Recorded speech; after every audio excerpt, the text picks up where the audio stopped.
Welcome back. Today we are gonna watch Disney Princess's Star Conspiracy Theories. And I have to tell you, I love watching Disney Princesses movies. Assume whatever you wanna assume.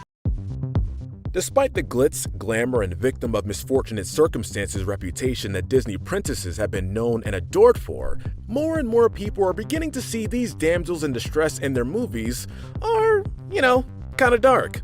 Stand back, you fool! There's a lot more to a princess than just magic, beauty, and breaking out into a musical number. In fact, based on some of these theories, it would seem that many Disney princesses actually have a really sinister side to them. Don't ruin my childhood like this. I am Brad with Wicked Binge, and these are dark theories about Disney princesses that are really messed up. I say we kill the beast! Who killed Ariel's mom? Okay, my predictions are it may be Ariel's dad who killed Ariel's mom. Hello Disney, I have a perfect story for your next sequel. For quite some time, the death of Ariel the mermaid's mom remained a mystery, puzzling most who tried to wrap their heads around what could have possibly happened to her. However, it would seem that gaming duelist 15 from Wattpad.com has channeled the skills of an expert detective, as he has come up with a rather convincing explanation, one which brings together two fictitious worlds to find the answer. Human stuff, huh? When you consider the possibility that another popular children's story, Peter Pan, might be occurring in the same universe as The Little Mermaid, things begin to make sense. The catch is that Peter Pan occurs in an earlier time period of the same universe, one in which Queen Athena was still alive and well. We are shown a scene in which the ship which killed Queen Athena is visible. Now, compare the design and look of the ship to Captain Hook's ship from Peter Pan. Actually makes a lot of sense. It's Captain Hook all the time. Hashtag justice for Ariel's mom. Look similar? Still not convinced? Well, let's take a look at The Little Mermaid Ariel's beginning. In that film, there's a particular scene in which Ariel is seen desperately trying to escape a pirate ship. The captain of that ship is depicted wearing a rather large feathered hat, much like the same one Captain Hook is seen wearing. Chances are, they are one and the same. Captain Hook is the pirate who took Ariel's mother's life. While the revelation that Peter Pan and the Little Mermaid are in the same universe, knowing that Captain Hook's treacherous activities on the Great Big Sea led to the death of Ariel's mother is incredibly tragic. Arrest Captain Hook and make him hook cuffed. Why I feel like I'm already becoming a dad. I swear, Smee, this is propelling me to delirium! Snow White dies and the prince isn't real.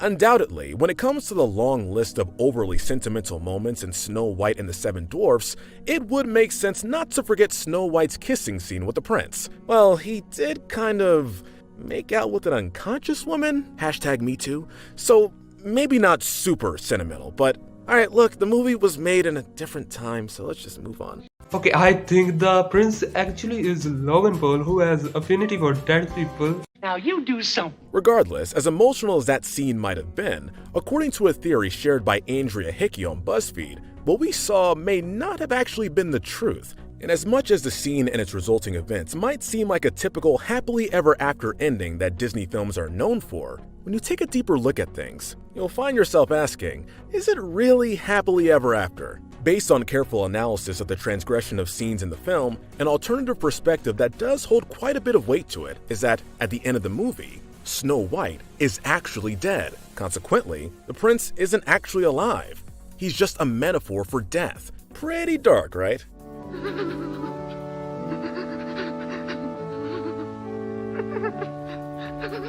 In order to understand this, we need to analyze some of the scenes, and more importantly, symbolism and imagery that'll make this theory sound more plausible than it may currently sound. I don't know why I always remember mirror mirror on the wall who's the fairest of them all.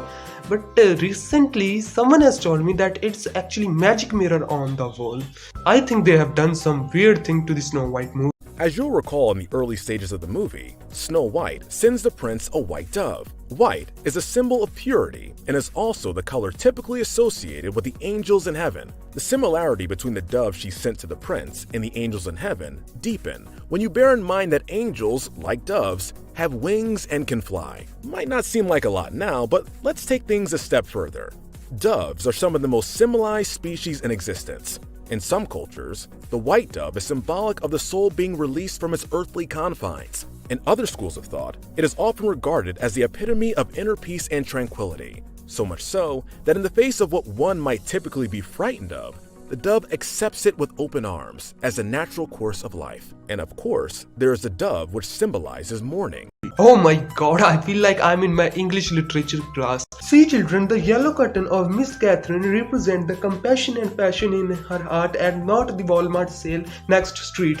That said, when you bear in mind those symbolic meanings attached to the dove, the very action of sending forth the dove to the prince does figuratively suggest the releasement of her soul to another, in effect, relinquishing her spirit to the prince and signaling her transition to another realm. But why the prince? What does he have to do with anything? It's because the prince symbolizes death. Think about it. In the beginning scene in which Snow White is singing into the well, she seems downright spooked by the presence of the prince when he appears. Alright, maybe she could just be shy. Or maybe she senses that the prince is really death disguised as a prince, who summoned himself as he recognized that her time was drawing to a close. Oh, Hello.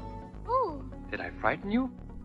Actually, the more I think, the more it makes sense. If it's actually true, Disney, we need to have a talk. Considering that this is a kids movie, it would not be good advertising to showcase Death as the Grim Reaper. For that reason, developers designed him as royalty. Therefore, Snow White giving him a white dove is in fact a metaphor for her ceding her spirit to the heavens and accepting the fate that death has bestowed upon her. So what about the kiss scene? Even though Snow White may seem to be kissed to life by the prince, this is, yet again, another metaphor of her spirit awakening.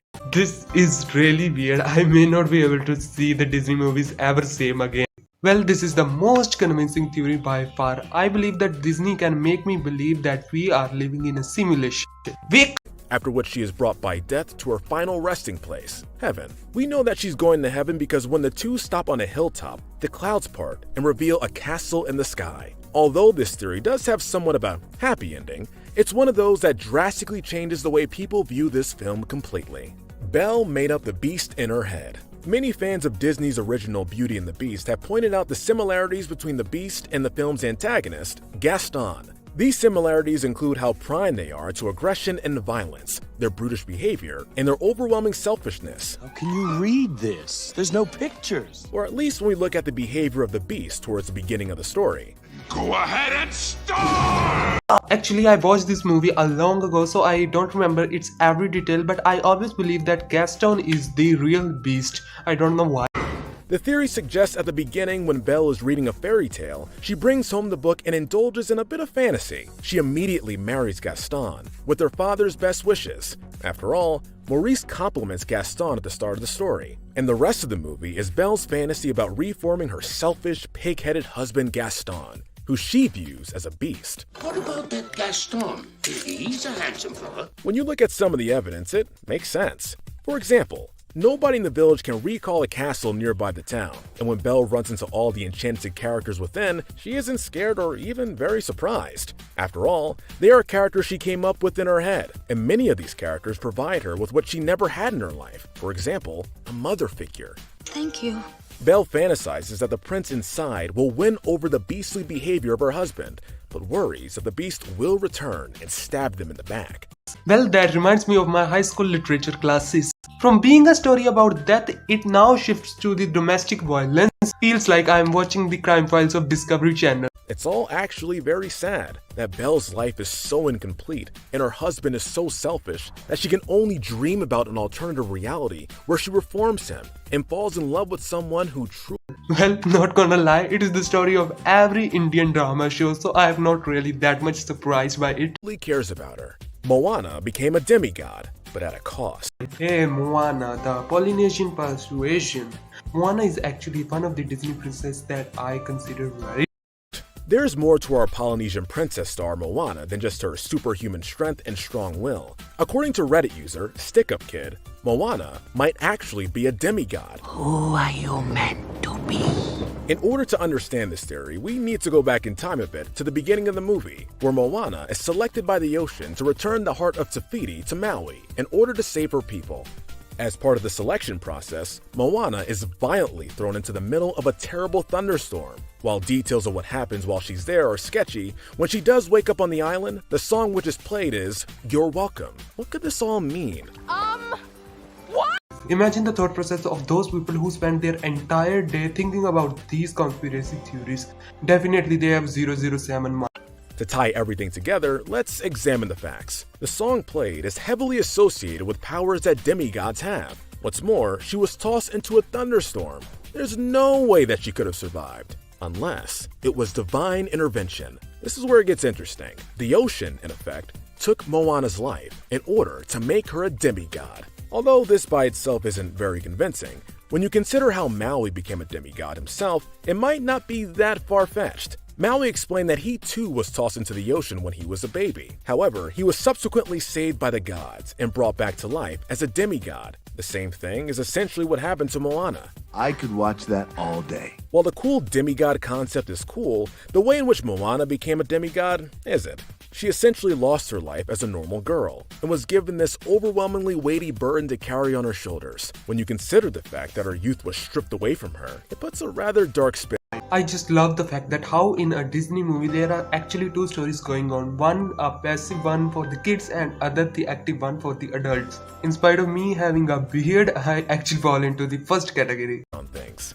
The deal with Elsa's prison. When Frozen came out, we saw Elsa's confusion when she was captured by Prince Hans and found herself in a prison cell, which we later learned was located in the basement of the castle. We shared Elsa's confusion, but for a different reason. What could have possibly been the origins of the cell? Where did it come from? One anonymous user on DisneyTheory.com shared a rather interesting theory on how this cell could have possibly come about, essentially putting the blame on Hans. While there might be several possible origins, the most plausible is that Hans constructed the prison to house Elsa and save himself and the people from impending doom. However, there's a theory that is even darker, and quite frankly, more surprising to believe, yet still valid. What if it was Elsa's own father who constructed the cell to keep her away?